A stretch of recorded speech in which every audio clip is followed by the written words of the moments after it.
bridges. So these are an amazing exercise, which you probably already know because, well, they're in nearly every single program that has ever been developed and are meant to be amazing for, well, you guessed it, our glutes. They are also fantastic for our core and the coordination of it. But so many people don't get the benefit of the glute bridges because they're doing them incorrectly. Now, there are a number of ways of doing these, and it does depend on what you need. So let's go down and test it out, because you could be changing one little thing and not getting the benefit that you want, or we could adjust it and give you even more benefit. So if we come down and think about what a general glute bridge is, most people think it's a glute bridge. I go up, squeeze my glutes, come down. Squeeze my glutes, come down. Squeeze my glutes, come down. Well, when I do it that way, I'm actually getting absolutely no benefit for my core and very minimal benefit for my glutes, because we're doing it in an uncontrolled way. And as we go up, we're actually using our back muscles, not our core muscles, allowing our rib cage to flare. So our back is doing most of the work. I can feel it already in my back. My whole back is fired. My core has not done anything, and my glutes are kind of on board, but yeah, maybe not. The number of ladies I see whose glutes don't even fire, and they're doing these types of exercises is amazing. So let's get ourselves set up for a general glute bridge correctly, and then we'll go through some of the different variations in order to get more out of it.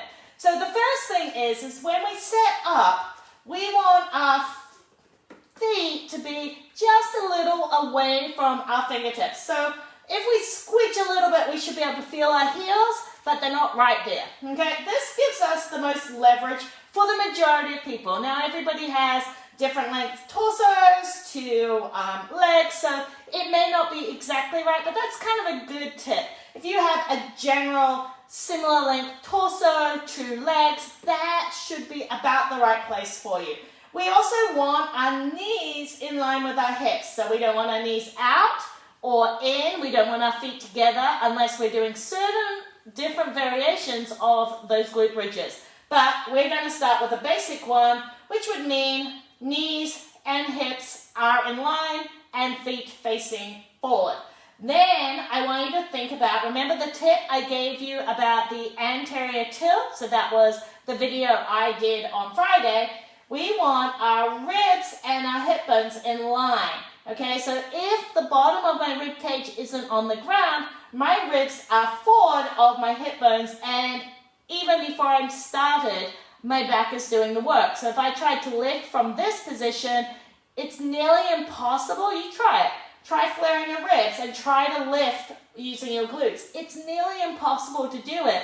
Your back is doing all the work and your core's not connected. So we need to bring that rib cage down in line. Now, for some people, if you're in a very strong anterior tilt, you may actually need to do a very slight pelvic tilt in order for this to work. Okay, so get that in line. Then we're going to inhale, exhale, feel the core engage, squeeze the glutes, then lift, keeping the rib cage heavy as you squeeze the glutes like there is a $100 bill between your butt cheeks, okay? You're going to really squeeze them hard. Now note, I say keep my rib cage heavy because then my hips and my rib cage stay stacked. If I didn't keep my rib cage heavy, this would happen.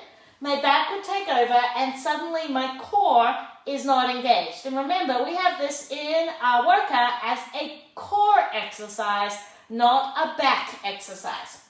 All right, so rib cage stacked, exhale, feel the pelvic floor, feel those lower abs engage, squeeze the glutes. Now lift, rib cage heavy, squeeze, squeeze, squeeze, hold at the top, and release the glutes and hinge back down. okay? So don't roll. Some exercise program will get you to roll up and down. Again, that's more for the back and less for the core. So I want you to think about hinging up, keeping that rib cage heavy. Exhale, core, squeeze, rib cage heavy, squeeze super hard at the top, and come down. All right, so a couple of variations for this. If you're like, I can't even get my glutes to squeeze, it may mean that you need to get rid of the hamstrings. So let's just say you're feeling it all in your hamstrings and not much in your glutes, okay? This can happen a lot if the hamstrings are used to doing the glutes work. So what I want you to do in that case is I want you to think about pushing. So if you're on a yoga mat, this is much easier. Pushing your feet away from you as you lift. So what that does is it activates the quads more, which will activate the glutes more and lessen the hamstring activation. Okay, so think about that. Same thing for everything else. We're still gauging the core, keeping the ribcage heavy, squeezing the glutes, but you're pushing your feet forward. Even if you wanted to push them against the wall, if you need something to like feel against. But if you have a yoga mat, you'll be able to push against, squeeze, and come up, and suddenly you will feel it much more in the glutes and quads and much less in the hamstrings, which is perfect. For those of you who are in an anterior tilt, you may find that you actually need some hamstring activation at times, and the reverse is also true. If we pull the heels towards us as we lift, we will get more hamstring activation, which, if you remember from the anterior tilt, we need to activate our hamstrings as well as squeezing our glutes in order to bring our pelvis down. So if you're somebody who needs hamstring activation, you would pull your heels towards you as you squeeze, and that will give you more hamstring, little less glutes, a little less quads. If your front of your pelvic floor is, you're like, I can't feel my Kegel. I'm trying to activate my lower abs. I'm trying to think about stopping pee, and I can't get that Kegel. Well, for you guys, what you'll want to do is put a ball between your knees because our inner thighs are connected into the pelvic floor. So you can use all of those same adjustments with pushing away with the feet or pulling in with the feet. But if you put a ball between your knees like this, so ball between the knees, inhale, exhale, squeeze, and squeeze the ball, you're going to get inner thigh activation, which will help with the pelvic floor, especially the front of it, which will help then squeeze that whole connective chain, okay? So you're going to work inwards. This is pretty good if you have a loose and weak pelvic floor, prolapse, anything that's needing a little more support for the pelvic floor.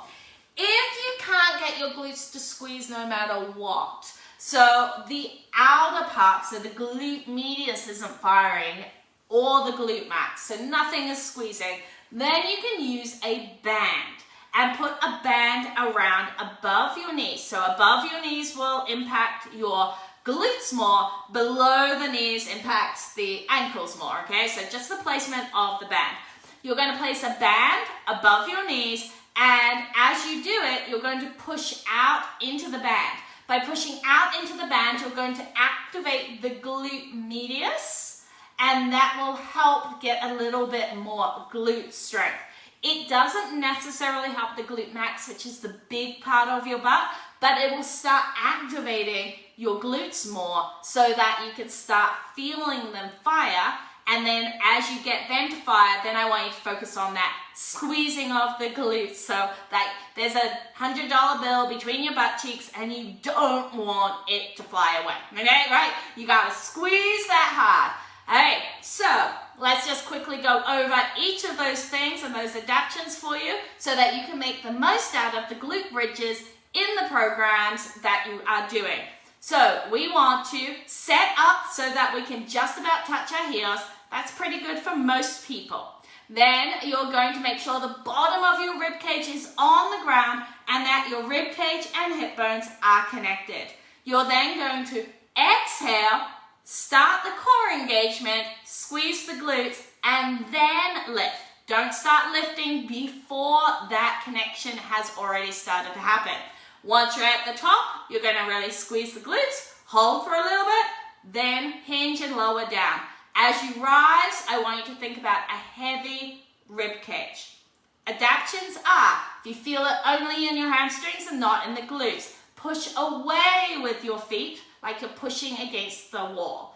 And that will get the quads and the glutes more and less hamstring.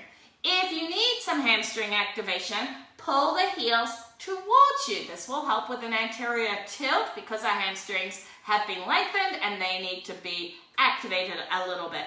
If you have a weak pelvic floor and you can't get the pelvic floor to go, put a ball, a rolled up towel, a yoga block, something between your knees, and gently squeeze it by pulling in, not by pushing, okay? So pulling in and activating the inner thighs, which connect with the pelvic floor, which will help that system go. If your glutes are still, after all of that, like, yep, nothing's happening, I can't even get anything to squeeze, try a band around above the knees and push out slightly into it. Don't allow the band to come in. You're pushing out, but don't open out your knees, okay? So there needs to be a relatively strong band that you can push out so that your knees stay relatively in line with your hips, just pushed out a little bit with some resistance. This is going to activate the glute medius, and then as you get to the top, squeeze like there is a $100 bill between your butt cheeks in order to get that glute max on board. All right, guys, hopefully these tips help. Let me know below if you have any questions, and let me know which tip helped you the most get the most out of your glute bridges. Good job, everybody.